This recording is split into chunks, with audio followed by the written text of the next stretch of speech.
Hi guys! Magandang tanghali po sa inyong lahat. Kumusta po ang lahat? For today's video po is, ayan, kagagaling lang po namin ng school ni Sia.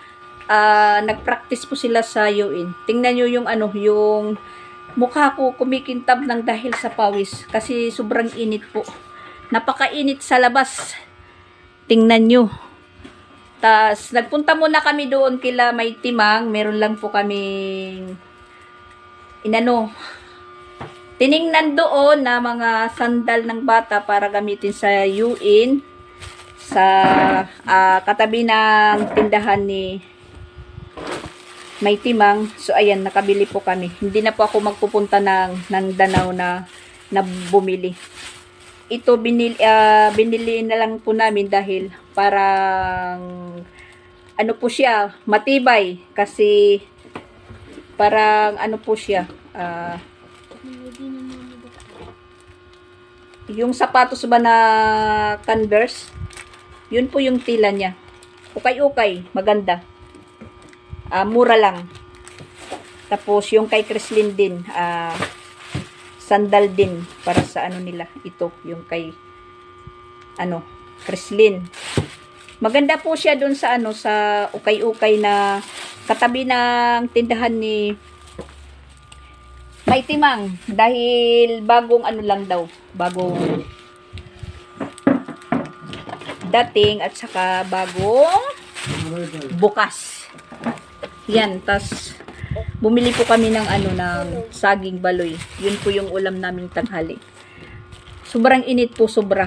At saka hindi na po ako nakapag-video doon sa practice nila Sia kasi maingay, may sounds po sila, tas yung mga bata na magulo yung pag-practice nila kasi daycare nga, talagang babantayan, tas i-guide ko ano po yung gagawin nila. Si Sia nga, yung isasalita niya is memoryado na po dito sa bahay. Pagpunta doon, nandun na po siya sa stage, ayun. Nagkakulang-kulang na po yung bigkas niya at saka mahina na po yung boses. Yan. Sige nga, ay try mo nga dyan yung sinasabi mo, okay. My name is... Yung umpisa, hello. Hello. My name is Sia A. Fornelius. I'm 4 years old. Representing from China. China. Kita nga to ba? China. China. Tapos meron po siyang dala kanina na temporaring plug lang muna na ginawa namin ni Papa Bits kagabi. Ako yung color. Kasi wala pa yung niya, plug.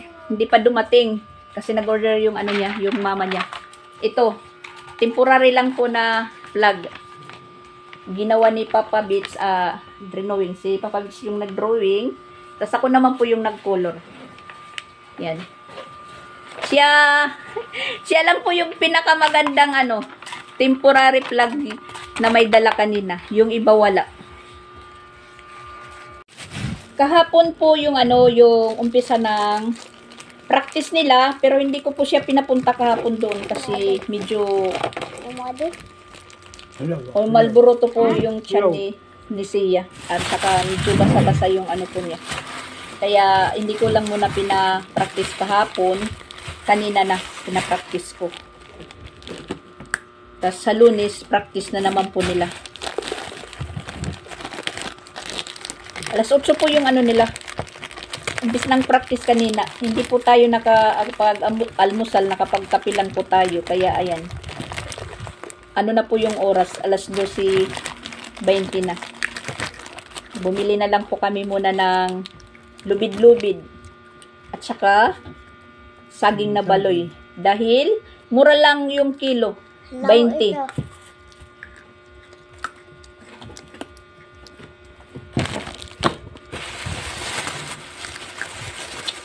Ito na lang po yung pinili ko dahil medyo mahaba siguro yung magiging damit ni Sia. Hindi naman makikita. Kasi matibay po siya. Matagal na gamitan. Kunting laban na lang. Mamaya naman po maglalaba po tayo. So lalaban natin. Ganda po siya. Unang tingin ko pa lang nagandahan na. Tapos kasya lang po kay Sia.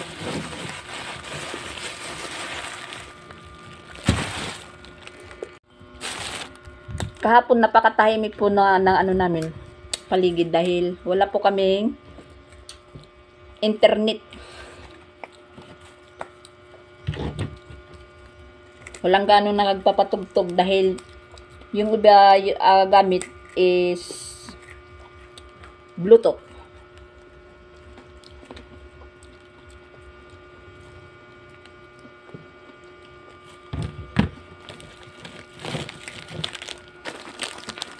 Ito lang muna yung ano namin tanghalian.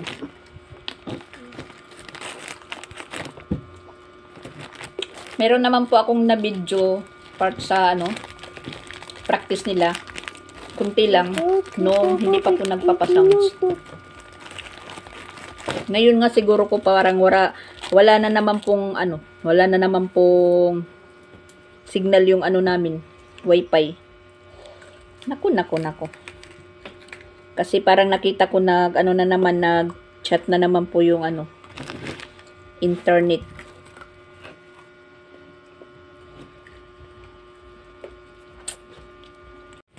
Yun. Wala na naman po ano, signal yung PLDT kasi nung unang araw at kahapon nag-down daw po yung ano PLDT kaya wala kaming signal. Yung gamit namin is basic lang, basic data. Messenger. Buti na lang may signal sa Messenger. Kung wala, agoy. Natutulog na lang. Sarap uminom ng malamig na tubig.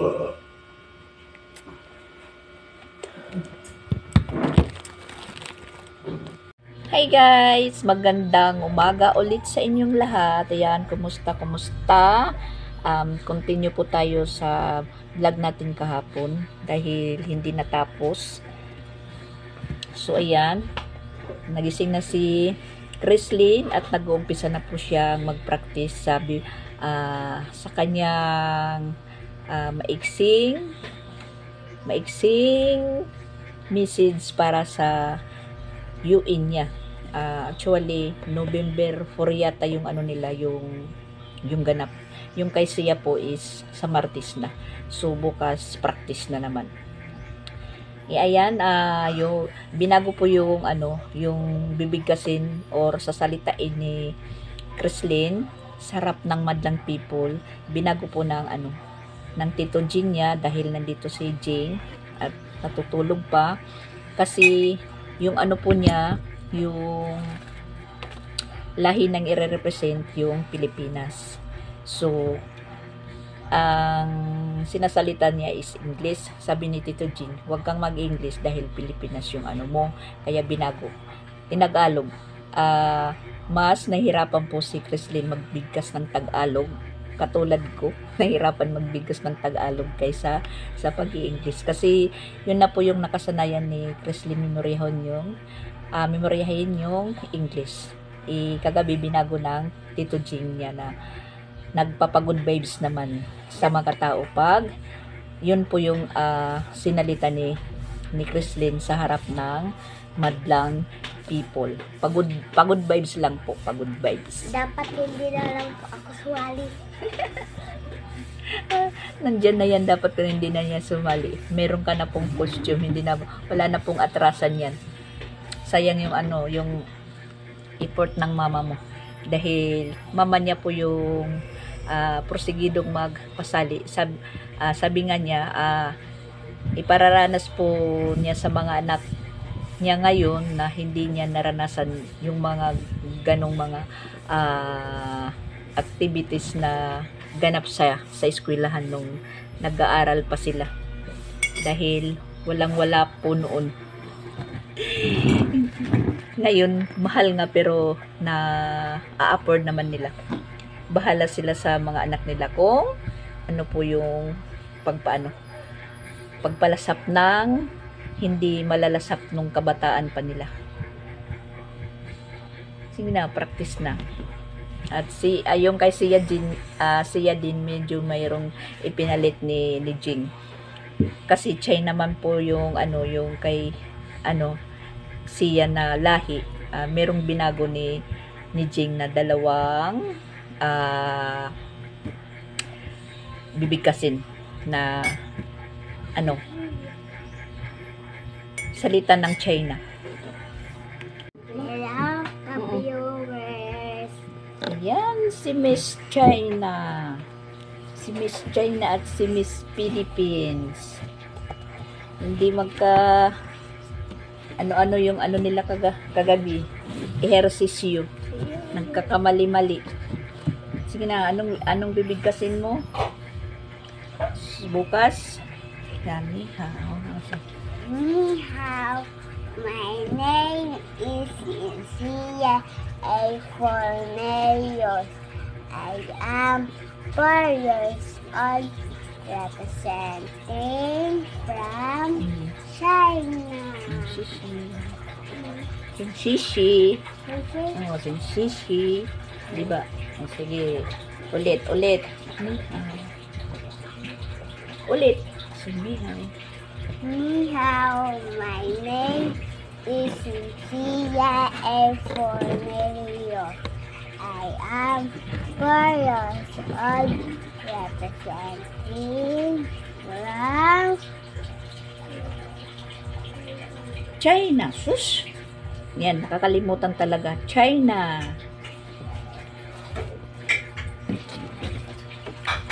Ang masaklap nito pag araw na ng nilayuin, titingin pa sa akin, magtatanong, Shishi?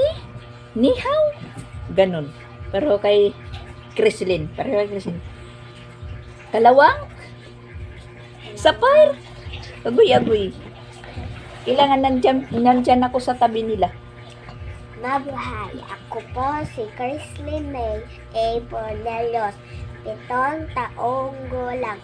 Nasa ikalawang baitang section sa PAR, nagre-representa sa bansang mahal ang bigas, Pilipinas. Yan. Yan ang bibigkasin mo. Talagang tatawa yan po yung yung madlang people. Ba, hindi rin ako madaog. Daog kayo to. Sabi niya baka hindi daw siya manalo. Mananalo ka niyan. Yan, magbe-breakfast muna kami ng itlog tsaka Milo para ma-perfect yung pagsabi namin. Ayan, breakfast muna sila. Itlog muna. Dinagang itlog. Mainit pa yan. Mainit. Init. Kagigising lang po nila. Kagigising namin ni Ate. Init pa. Init pa talaga eh. Init. Mainit.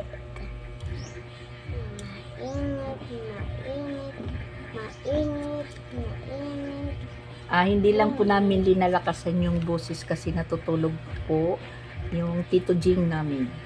Ito si Kuya Sansan. Po, pati si Kuya Sansan. Pero malakas na po yung sound sa kabila.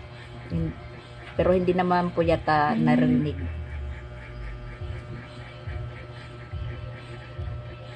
Kasi linggo po ngayon. Oras ng pagpapatugtog.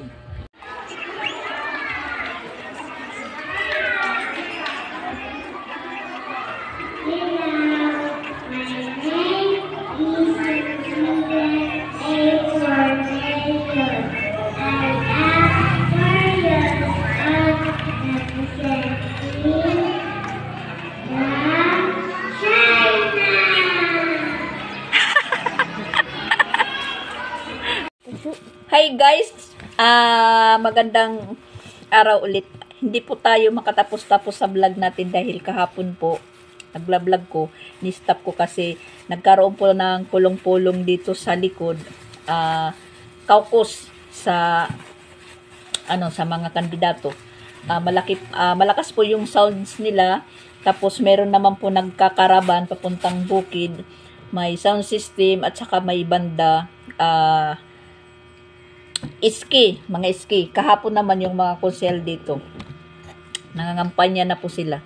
Kaya maingay po yung kapaligiran namin. Gusto nga ni Jing kahapon magkanta-kanta. Nalulunod po yung niya. Yung speaker po, sounds ng speaker namin nalulunod sa ingay ng mga sound system dito sa namin. Dahil dyan lang po sa likod na malapit lang yung ng karaoke nila, video okay is nakaharap papunta dito sa kalsada kaya nadidinig ng maayos. Ngayon nga, meron na naman po kaming daan na nagkakampanya. Galing pa lang po kami sa practice ni Sia. Yan, dali-dali po akong nag-init ng tubig tas nagkape kasi malis po kami kanina alas 8. Alas 8 yung practice. Hindi po tayo nakapagkape dahil alas 8:20 na, pupunta na po kami doon sa practice. Tapos pagdadating po doon, hindi pa nakag-umpisa ng agad-agad dahil yung alam nyo naman po yung sinasabing Filipino time. Alas 8, dumadating may alas 9, alas 9:30 na hanggang sa matatapos na yung practice, yun pa po yung pagdadating. Kaya ang resulta po ngayon, imbis magpa-practice, inuna muna yung pag-snack ng mga bata dahil malapit na pong mag-alas 10, pina-snack muna yung mga bata. Lalong-lalo na po si Sia, palang nagpunta doon sa practice namin. Kumain naman po siya, pero syempre, lumalakad yung oras, nagugutom. Kaya yan, kain muna po tayo. Yung kanina sobra ni Sia, dinagdagan ko na lang, tas yung pansit niya kanina na ulam, ako na lang po yung mag-uubos. Tapos nakadaan po ako doon sa bilihan namin ng puto kamuting kahoy na may palaman na bukayo. So ayan po guys, kain muna tayo. Tapos bukas na po yung yuin nila Sia. Sabi alas 9 daw yung umpisa, pero kailangan daw maaga pa pumunta doon na para makag-umpisa kaagad, na matapos din kaagad. Yung kay Kreslin naman, sa November 4 talaga. Paano yun? Uuwi muna kami ng Tacloban dahil bubutos. Nabasa ko naman po yung schedule. Hanggang 29 po yung biyahe. Tapos yung balik po sa November 1 merong biyahe papauwi. November 2 wala, so babalik 3. Kailangan umuwi po ako ng November 1 dahil November 4 yung yung UN ni Kreslin naman.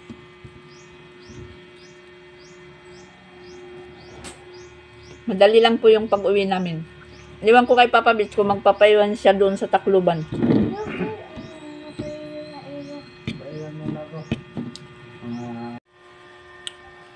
Yan yung puto. Masarap Paris sa kape.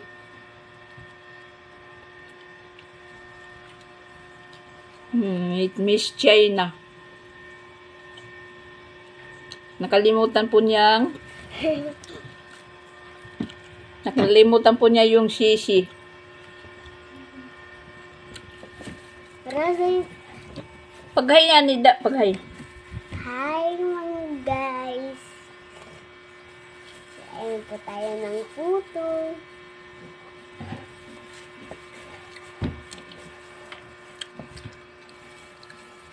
Tapos makapagpahinga po tayo. Meron na naman po tayong ano, Labahin. labahin. Yan, marunong na si Sia, labahin.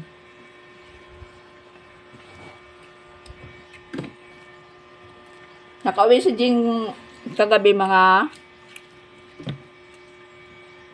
alas 9 dahil umulan pa. Mga bandalas 17, alas 8, umulan.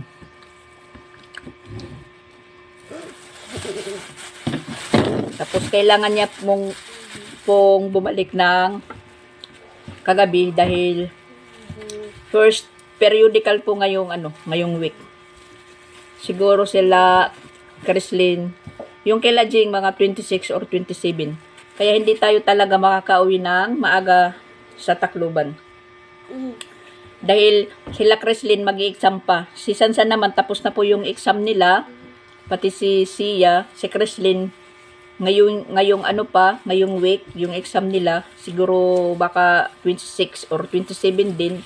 So, bali, makakasakay po kami mga 27 ng gabi or 28 ng umaga. Dahil Sabado yun, si Jing, kasi si Jing po yung maiiwan dito, uwi naman po siya. Siguro mga 28 na kami makakano ng ganitong oras. Alas 11 yung biyahe pa Tacloban o pa Isabel. Kasi sa umaga daw, sabi ni Jing, meron pa siyang klase sa city. So bali makakauwi si Jing dito mga Sabado ng gabi.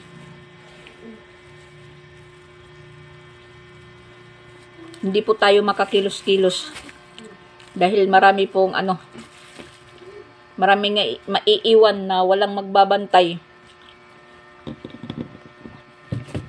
So, ayan po guys, kung kailan po tayo naglalaban na at saka pa umulan. Yan, hapon na kasi, mga alas 3, pasado na. Tapos, sakto lang nakalakad po si Papa Beach na sunduin si Chrislyn. Sabay naman po bagsak ng ulan. Mainit pa po yun kanina. Tapos ayan, biglang umulan po. Umulan ng bigla. Pero kanina, kahit mainit, nagkakaroon po ng kidlat at kulog. Tapos medyo mahangin yung panahon. Kaya ayan, inulan na po. At saktong-sakto lang po na mayroon po tayong singalan. Naglagay lang po ako ng payong dyan para pag nagbubomba po ako, hindi ako mabasa masyado. At saka nagulat po ako dahil may nahulog po na bunga ng niyog. Kasi nga mahangin kanina, saktong-sakto lang po kinukuha ko yung isang batya dyan. Nilagay ko dito kasi nag-iipon tayo ng tubig. Meron pong sakto lang po na nakapunta ko banda dito sa gilid. Meron pong nahulog na bunga yan. Yan po, nasa silong ng makina ng tubig. At yan po, nabali yung isang sanga ng halaman. Nagulat po tayo. Ano po siya, parang kinain ng daga yung bunga. Kaya pag nahahanginan, nalalaglag. Yan po. Hindi naman po siya gaanong mabunga, pero pag inaan talaga ng daga, yung kinukutkot, kung baga tawagin sa amin, kinukutkot yung bunga. Pag mga ilang araw yan, tapos hahangin ng kunti, is mahuhulog na. Hindi ko naman alam po yan kung saang banda yung bunga na kinain ng daga na mahuhulog. Kaya parang, pero talagang gumigilid lang po ako Pero paggabi, naano po kami, nagugulat. Lalo na paghating gabi or madaling araw kasi yung isang niyog dito, ito, palaging naanuhan ng bunga. Kagabi nga, nagulat po kami mga alauna kasi yung isang bunga nahulog diyan. Nandyan pa sa bubungan namin, hindi po nagdiretso dito sa baba. Nandyan pa sa ibabaw. Hindi pa nakukuha. Yan, umulan na naman. Ganyan lang po yung panahon namin dito. Init, ulan, init, ulan. Basta kaninang umaga, tanghali. Hanggang ngayong alas 2 nga, maganda yung panahon. Pero, yun nga, may kulog at kidlat. Tas ito na po yung resulta, umulan. Nakapag-umpisa naman po tayong maglaba. So, bali, itutuloy na lang po natin. Gagamit na lang po tayo ng mga payong na ilalagay natin dyan na hindi po tayo mabasa masyado. Kasi kanina, katapos po namin kumain ni Sia ng tanghali. Natulog muna kami ng banda alas 12. Dahil nakakaramdam tayo ng antok sa kagagawa na ano pa tayo gumigising maaga pa dahil may klase na naman. Tapos nagre-review po yung mga bata dahil magpe-first periodical nga bukas yung ano na nila Sia. Ganap ng UIN, sana naman hindi po umulan. Pero hindi po umuulan pag medyo maaga pa. Yung pag-uulan po dito, ganito hapon at saka gabi or madaling araw. So, ang mangyayari po naman ngayon, maghihintay sila Papa Beach at saka Creslin na tumila po yung ulan. Mag-aalas 4 pa lang. Kaya nga naglaba po tayo dahil maganda po yung panahon. Ala! Nagpauuran man na Bria Sia! Agoy-agoy! Basang-basa!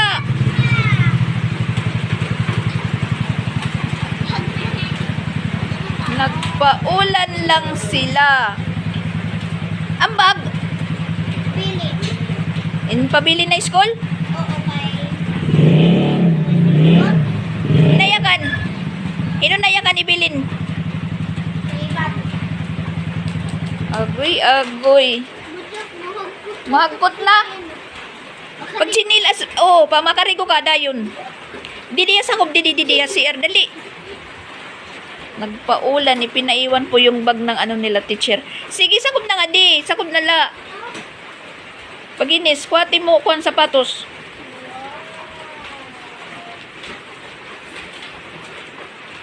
Karigo dayon. Ha? Magkot na. Kadi. Talikod. Agoy, nabasa. Ayan, tumila din yung ulan.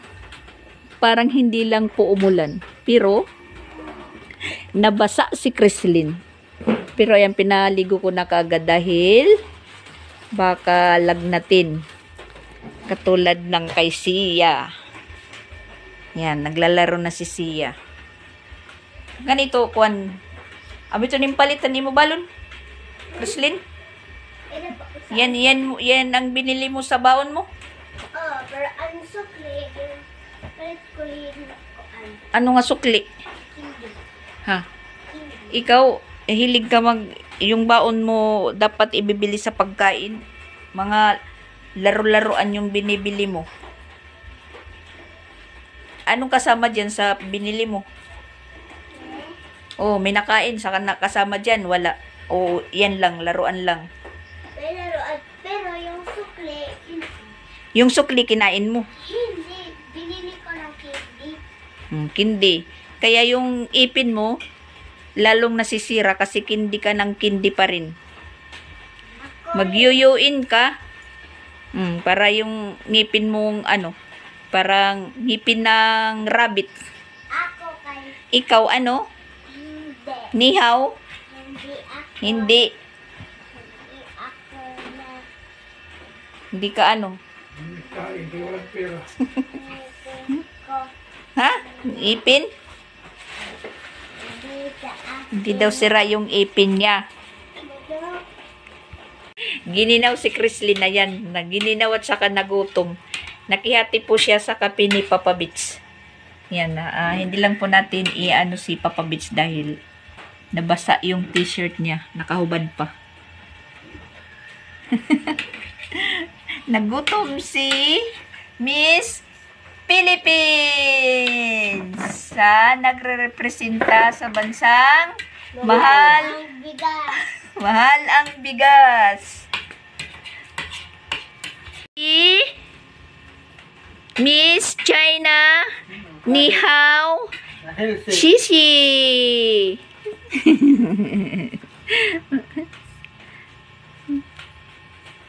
20 pesos yung bayad sa kuryente ngayon namin. At saka nga pala, hindi po kami makapaniwala ni Papa Beach. Nag-reading po kanina ng kuryente. Nag-reading po. Hindi po kami makapaniwala ni Papa Beach dahil yung gamit lang po namin sa kuryente is 2 kilowatts. Hindi ka naka? Ha? Huy. 2 kilowatts lang? Oh, 2 kilowatts lang 2 yun. kilowatts. Rating. Tapos yung babayaran lang po namin. Lang, 30 pesos lang. 30 pesos lang. Noong unang buwan, 1,357. Ang Kad- laki oh. Kada talaga Ang laki namin. ng binabaan. Agoy. Kada talaga bill namin, yung binabayaran is 1,300 mahigit 1,357, 1,367, ganun. Ngayon na po kami nagulat. 30 pesos lang po yung babayaran namin dahil 29.75 lang po. Yung yung 2 kilowatts. Iwan ko kung bakit nagkaganon na hindi ko naman po pinapatay yung ref at saka palagi naman po tayo naglalaba, washing machine, tapos palaging nagpapaandar ng motor ng tubig. Iwan ko, ba't nagkaganon yung reading lang po kanina, 2 kilowatts. Baka sa susunod na reading, mas malalaki pa. Mas magugulat po kami. Maagang pamasko yan mga guys. Siguro maagang pamasko yan sa Sana all na lang, palaging ganyan yung namin, yung gamit sa kuryente, 2 kilowatts. Sana parating ganyan lang. Kaya ngayon, umulan, hindi po tayo ganong nagbomba, ginamit natin po yung gripo. Kinita ko yung yung kontador. O, tiningnan 2 kilowatts nga pala yung 2 kilowatts talaga. doon. Kasi may bisita yata. Uy, kita dumaan na Maria.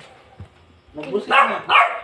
Tapos tiningnan talaga ni Papa Beach yung kontador. Yun nga, 2 kilowatts talaga yung reading. Tapos parang hindi pa nakakapaniwala si Papa Beach. Nagpunta pa doon siya si Regan. Magtatanong sana siya kung ilan po yung babayaran nila o magkano pong babayaran din nila madam or ilan rin yung yung reading sa kontador nila. Wala naman pong tao. Tapos nakita ni Papa Beach yung resibo ng kuryente nila madam nakaipit dyan sa may kontador. Tiningnan po niya yung kilowatts na gamit nila madam is ilan? 60 kilowatts. O 60 kilowatts daw. Yung bayaran nila is 700 mahigit. Yung sa amin talaga 2 kilowatts lang. Iwan ko ba't nangyari. Sabi ko naman baka sira or baka nasasagi ni Sanya kasi palaging dumadaan si Sanya dyan sa sa may puntador, baka nasagi, pero hindi naman po yan masisira dahil nakakaber. Baka ganyan lang talaga yung yung takbo ng namin, ng konsumo ng kuryente. Na nagulat talaga kami, nagulat. Pati yung yung nagre-reading, nagulat kanina kasi kinompute po niya yung yung pag-reading niya. Tapos parang nagulat din po siya, napatingala po siya pag pagtingin sa kontador namin, napatingala. Tapos tingin sa sa resibo, tapos kinompute niya ulit. Ganon din. Yun talaga lumalabas. Bali 29.75 lang po yung yung babayaran. Sabi ko, meron naman po tayo dito suklipan na na 30 sa binayad namin sa t-shirt ni Sia. Ibayad na lang po natin para wala na tayong bayaran sa, kasi yung yung due date namin po dito is kada buwan, pizza 9 po. Kada buwan 9 po yung namin pagbabayad. Pinaka due date na po yan. Pag hindi po nakabayad ng due date na 9, putol agad. Hindi binibigyan ng allowance na bukas pa. Basta kung ano pong binigay na due date, yun talaga. Pag hindi ka naman po makabayad sa 9 na due date na yan, mapapalayo ka pa po pagbayad, mapupunta ka pa sa ibang lugar na dito naman is malapit lang. Kasi kada lugar po mayroong babayaran ng Sibico to po namin dito. Kaya walang rason na tatamarin ka pa po magbayad kasi kada lugar po mayroong pong bayaran ng kuryente. Hindi ka magsasabi na hindi po ako nakabayad dahil walang pamasahe, hindi ganun. Hindi yan, hindi tatanggapin na rason yan. Kasi malapit na po yung natin, bayaran sa kuryente. Tulad ngayon sa Tacloban ay naku, magsusolar na lang po kami.